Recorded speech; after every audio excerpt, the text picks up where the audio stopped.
And I'd like to take some time to consider this with the committee. I'd like to move a motion to move the committee in. What if I told you that a sitting prime minister, one who campaigned on transparency, accountability, and doing things differently, shut down not one, not two, but 5 parliamentary committees in a single week to block investigations into missing hundreds of millions of taxpayer dollars?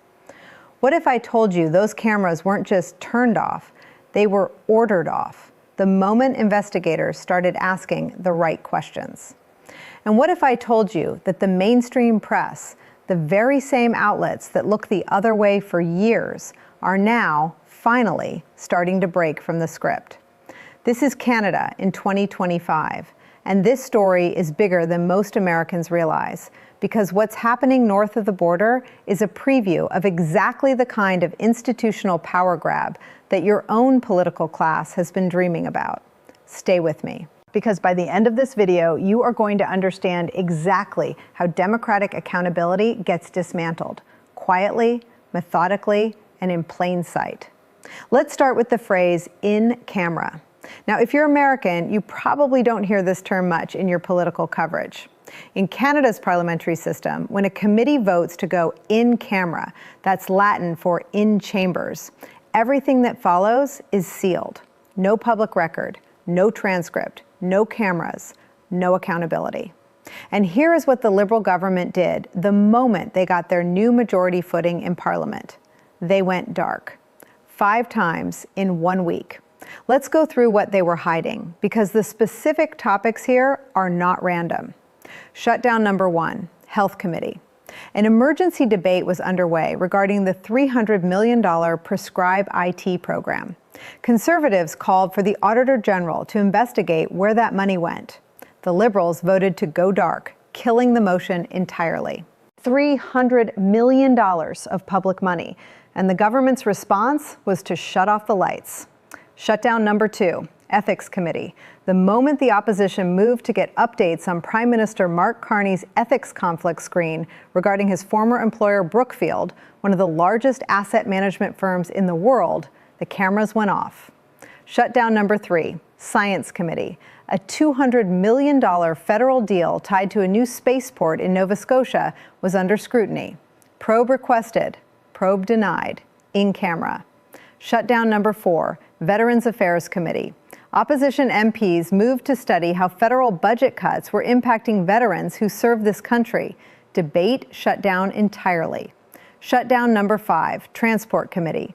Documents related to the Port of Montreal expansion were being requested. Public scrutiny halted. Do you see a pattern? Every single one of these shutdowns involved money, your money. And every single one was stopped the moment opposition MPs started asking, where did it go? Now, here's where it gets even more concerning. When a CBC reporter pressed Liberal House Leader Stephen McKinnon about why committees keep going behind closed doors, his response was extraordinary. He essentially blamed the Conservative opposition, saying that if they insist on dilatory tactics and obstruction, then the government has no choice but to impose order. Let me translate that for you. The reason we're hiding information is because people keep asking for it. That is not transparency. That is not accountability. That is a government using its majority like a blunt instrument to silence legitimate oversight, and then blaming the people asking questions. As one commentator put it, and I think this framing is exactly right, democracy dies in darkness. But in Ottawa, democracy died under the fluorescent lights of the hallway when all the cameras were told to leave. Now, when he became Prime Minister, Carney placed his assets into a blind trust and set up an ethics screen, meaning his chief of staff and Canada's top civil servant are supposed to prevent him from making decisions that benefit Brookfield. Here's the problem. The Ethics Committee, the very body that's supposed to hold this screen accountable, was shut down when it tried to investigate. A House of Commons committee report found that neither of the administrators of Carney's ethics screen had knowledge of the specific assets inside the Brookfield Global Transition Fund, the fund from which Carney is set to draw future bonus pay, potentially in the tens of millions of dollars.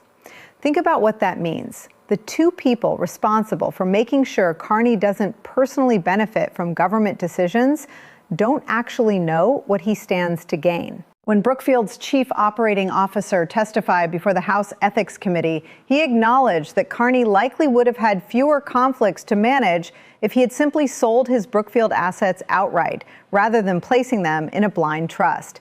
And here is the key question that the Ethics Committee was trying to explore before the cameras went dark.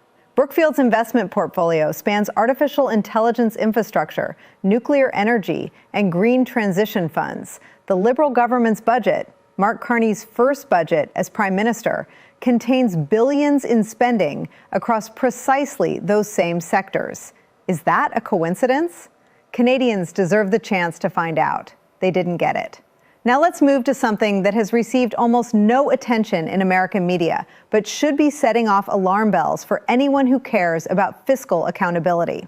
The reporter at that Carney press conference asked a direct question. Between the sovereign fund and the defense bank, your government is moving tens of billions of dollars into arm's-length corporations that operate outside the direct scrutiny of Parliament. Are you creating a shadow budget to fund your political priorities? Are you shielding specific debts and investment risks from the accountability of the House of Commons? Carney's answer was, to put it mildly, not an answer. He referenced committee oversight, the same committees that were going dark that very same week.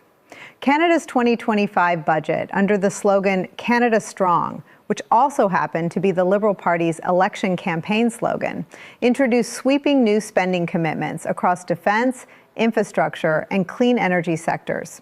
Here's the part that the Parliamentary Budget Officer found alarming. The budget included $54.5 billion in new spending commitments, with no clear targets, no measurable outcomes, and no detailed plans attached to any of it. $54.5 billion. No plan, no metrics, no accountability. And when Parliament tried to examine where that money was going, the cameras went off. Now here's the detail about Canada Strong that deserves its own conversation. It is against Canadian law for government bodies to use campaign slogans or partisan language in official government communications. This is codified under Section 3.1.1 of the Policy on Communications and Federal Identity, which states that government communications must be non-partisan. The phrase Canada Strong appeared in the budget document, the speech from the throne, and government advertising funded by taxpayers. When a parliamentary committee asked the department responsible who was ensuring partisan language wasn't being used, the official's response was essentially, "That's not really my department." Let's talk about something that affects you directly, even if you're watching this from the United States or anywhere else in the English-speaking world. Canada's Liberal government is no longer debating whether to regulate online speech. They are now debating how far to take it, and their reference points, the United Kingdom, France, and Australia.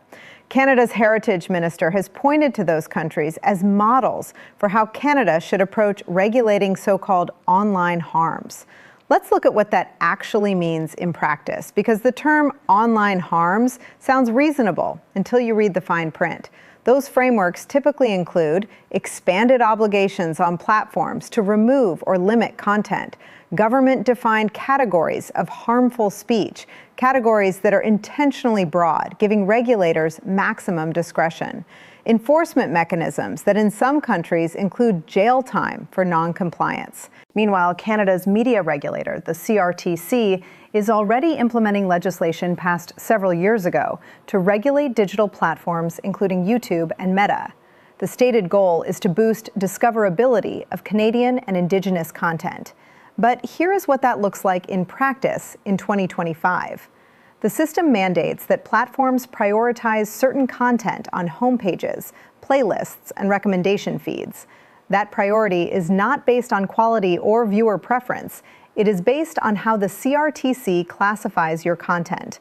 Established broadcasters and verified government-aligned Canadian outlets get boosted. Independent creators, especially those covering news and politics from a non-establishment perspective, get buried. This is not traditional censorship. They are not removing videos or arresting journalists, yet. but they are structuring who gets seen. And visibility in the digital age is power. When you hear politicians talk about regulating online harms, this is what that actually looks like. Not a dramatic crackdown, a quiet algorithmic rearrangement until the quiet option runs out. Now I want to speak directly to my American viewers for a moment. You might be thinking, this is Canada's problem. What does this have to do with me? Here's the answer. Canada is a laboratory. What gets normalized in Canada's political culture has a way of migrating south. The rhetoric about online harms, the quiet movement of government funds off the books, the use of parliamentary procedure to block accountability investigations. These are not uniquely Canadian ideas. They are tactics that exist in every democracy. When a government figures out how to use majority power to close committees, silence investigations, and move spending into arm's-length entities beyond parliamentary reach, and faces no political consequence for doing so, that playbook gets shared.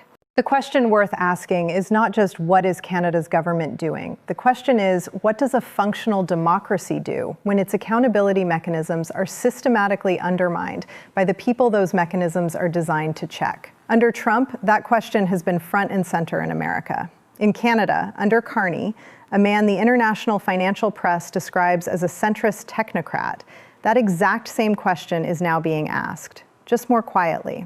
Democracy doesn't die in a single dramatic moment.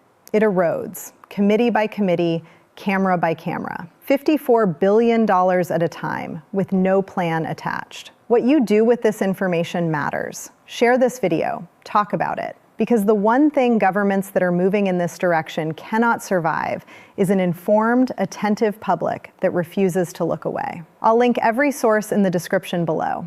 I want you to be able to verify everything I've said and draw your own conclusions. Thank you for watching. Like, share, and subscribe, and I will see you in the next one.